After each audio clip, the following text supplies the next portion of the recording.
أعوذ بالله من الشيطان الرجيم بسم الله الرحمن الرحيم ولن يتمنوه أبدا بما قدمت أيديهم والله عليم بالظالمين اعوذ باللہ من الشیطان الرجیم بسم اللہ الرحمن الرحیم۔ اور وہ ہرگز اس کی تمنا کبھی نہیں کریں گے اس کی وجہ سے جو ان کے ہاتھوں نے آگے بھیجا، اور اللہ تعالیٰ ظالموں کو خوب جاننے والا ہے۔ صدق اللہ العظیم۔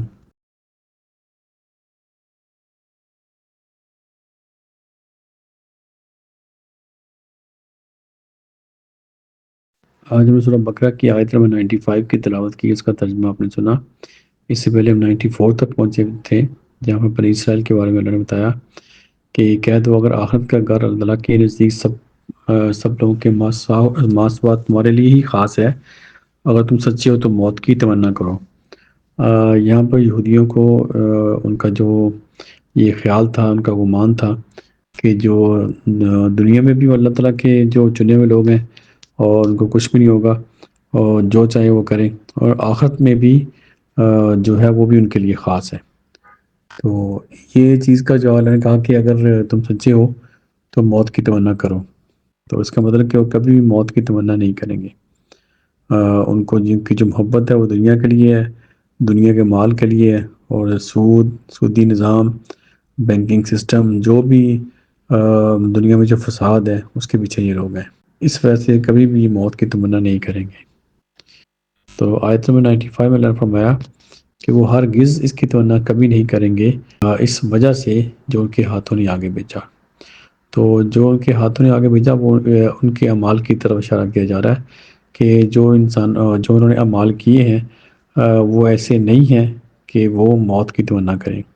تو اس کا مطلب یہ ہوا کہ اگر انسان کے اعمال اچھے ہوں اور اس نے اپنی زندگی ایک بھرپور اللہ تعالیٰ کی فرما برداری میں گزاری ہو اور وہ ایمان بھی رکھتا ہو، اس کا ایمان بھی ہو، تو ضرور وہ اس کو موت کا اتنا خوف نہیں ہوگا جتنا کہ دوسرے اس کی بنسبت وہ لوگ جنہوں نے اللہ تعالیٰ کی زندگی نافرمانی میں گزاری ہو اور ان کے اندر ایمان بھی نہ ہو اور انہوں نے وائلیشن کی ہو، فساد کیا ہو، تو وہ کبھی بھی موت کی تمنا نہیں کریں گے۔ تو موت ان کے لیے بھاری ہوتی ہے اور سخت ان کے یعنی موت کا جو دن ہوتا ہے ان کے لیے سخت ہوتا ہے۔ قدرتی طور پر ان کے اندر یہ موت کا جو خوف پیدا ہو جاتا ہے۔ تو جو بھی اس میں ہمارے لیے کیا میسج ہے، یہ تو بنی اسرائیل کا ذکر کیا جا رہا ہے، لیکن یہ سب کے لیے میسج ہے کہ ہر انسان کو اگر اس نے اپنی موت کو آسان کرنا ہے اور اس کو موت کا خوف بھی نہ ہو تو اس کو اچھے اعمال کرنے چاہیے۔ جتنے اس کے اعمال اچھے ہوں گے اتنا ہی اس کا جو خوف ہے وہ کم ہوگا، اور موت کا خوف بھی کم ہوگا، اور آگے جو اس کی زندگی جو موت کے بعد ہے وہ بھی آسان ہوگی۔ تو یہ آپ دیکھیں کہ اللہ تعالیٰ نے بالکل کلیئرلی ان کی جو اندر کی کیفیت ہے وہ بتا دی، یہ لوگ موت سے ڈرتے ہیں۔ تو آج بھی اگر ہم سب مسلمان متحد ہو جائیں، ایک جگہ پہ اکٹھے ہو جائیں، تو یہ کچھ بھی نہیں کر سکتے، کیونکہ ان کے اندر موت کا ڈر ہے، اور یہ کبھی بھی جو نا اس حد تک نہیں جا سکتے۔ مسئلہ یہ کہ ہمارے اندر موت کا خوف ہے، اور ہمارے اندر دنیا کی محبت زیادہ ہے، مال کی محبت زیادہ ہے، چیزوں کی محبت زیادہ ہے، ہماری جو اٹیچمنٹ ہے آسائشات کی طرف ہے، اس لیے ہم جو نا اور موت سے ہم ڈرتے ہیں۔ اس وجہ سے ہماری جو یہ کمزوری ہے اور ہم ان کے آگے کھڑے نہیں ہو پا رہے۔ ٹھیک ہے، ٹیکنالوجی جو بھی ہو اس کا ہر دور میں جو کفار کا اور مسلمانوں کا مقابلہ ایسے ہی رہا ہے، جو کفار کی طاقت ہمیشہ زیادہ تھی، لیکن پھر بھی بہت سے ایسے موقع ہسٹری میں گزرے ہیں جہاں بہت کم لوگوں نے ایک بہت بڑی جماعت کو شکست دی ہے۔ آپ دیکھیں جو اس میں جنگ بدر میں دیکھ لیں آپ، وہاں بھی 3 گنا فورس تھی۔ پھر جنگ احد میں، اور جتنی بھی جنگیں ہوئی ہیں اس میں ان کی فورس زیادہ ہی تھی۔ بہت کم موقع میں ہوگا کہ مسلمانوں کی فورس زیادہ ہو، لیکن زیادہ تر کی فورسز زیادہ تھی، لیکن پھر بھی اللہ نے ان کو فتح دی مسلمانوں کو۔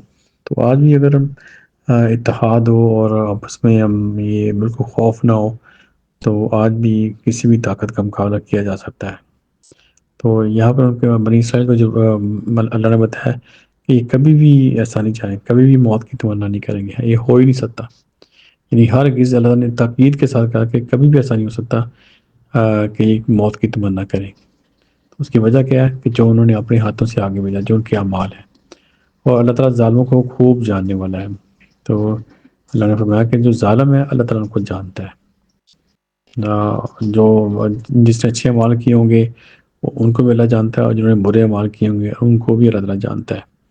تو اس میں کوئی بھی کسی سے ججمنٹ لینے کی ضرورت نہیں ہے۔ اللہ تعالیٰ کو جو فیصلہ کسی کے بارے میں ہوتا ہے تو آٹومیٹک اللہ تعالیٰ کے قوانین کے مطابق وہ وقوع پذیر ہو جاتا ہے۔ تو اس لیے اس آیت سے ہم نے یہ سیکھا کہ جو ہمارے اعمال ہیں اس کی بیس پہ ہماری موت ڈیسائیڈ کی جائے گی، وہ آسان ہوگی یا مشکل ہوگی۔ ظاہراً ہو سکتا ہے آپ کو کوئی اس کے چیزیں آپ کو لگے کہ یہ کسی کی موت کیسی ہوئی، کسی کی موت کیسی ہوئی، لیکن جس کے اوپر یہ واقعہ پیش آتا ہے وہ وہی جانتا ہے، اور اللہ جانتا ہے کہ وہ اس کے لیے آسان تھی کہ مشکل تھی۔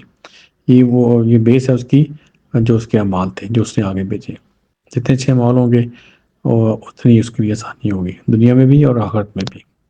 اللہ تعالیٰ ہم سب کو عمل کی توفیق دے۔ دعا کہ پوری دنیا میں جہاں جہاں کوئی بھی انسان پریشان ہے اللہ تعالیٰ ان کی پریشانیاں دور کرے، جو بیمار ہیں ان کو شفا دے، اور جو اس دنیا سے فوت ہو چکے ہیں اللہ تعالیٰ ان کی مغفرت کرے۔ آمین۔ صدق اللہ العظیم۔ جزاک اللہ خیر۔